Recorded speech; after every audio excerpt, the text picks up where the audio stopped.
যারা আপনারা গার্মেন্টসে চাকরি করেন অথবা অফিস আদালতে চাকরি করেন, বাসায় আইসা এই বাক্সটারে একটু ডয়ারে রাইখা দিয়েন। এটা সারাদিন চালানো দরকার নাই, শিশুর সাথে একটু খেলাধুলা করেন বাসায়।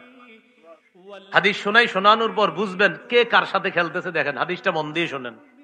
ইবনে মাজা 144 নম্বর হাদিস। রাসূলুল্লাহ সাল্লাল্লাহু আলাইহি সাল্লাম বের হয়েছে বাসা থেকে, এক সাহাবীর বাসায় দাওয়াতে যাইতেছে।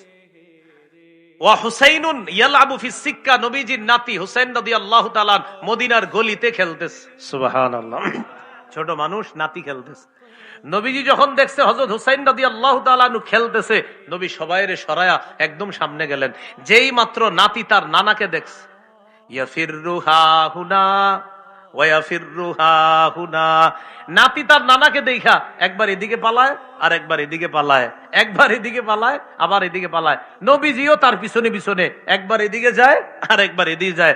ধরতে ধরতে ধরতে পারতেছে না। এবার হাদিসের ভাষ্য দেখেন, ইউলাইবু, আল্লাহ রাসূল খেলতেছে হুসাইনের সাথে, ওয়া ইউদাহিকু, আর নবীজি তার সাথে হাসতেছে, নাতিও হাসতেছে, নানাও হাসতেছে। এক পর্যায়ে নবী ধরে ফেললেন, এক হাত থুতনির নিচে রাখলেন হুসাইনের, আরেক হাত মাথার তালুতে এইভাবে রাখলেন, রেখে বললেন, হুসাইনুন মিন্নি ওয়া আনা মিন হুসাইন, শোনো হুসাইন আমার থেকে, আমি হুসাইনের থেকে। আহাব্বাল্লাহু মান আহাব্বা হুসাইনান, আমার হুসাইনকে যে ভালোবাসলো আল্লাহ তাকে ভালোবাসলো। কে কার সাথে খেলছে চিন্তা করে। হ্যাঁ, তাহলে শিশুর সাথে খেলাধুলা করা কত গেল? 20।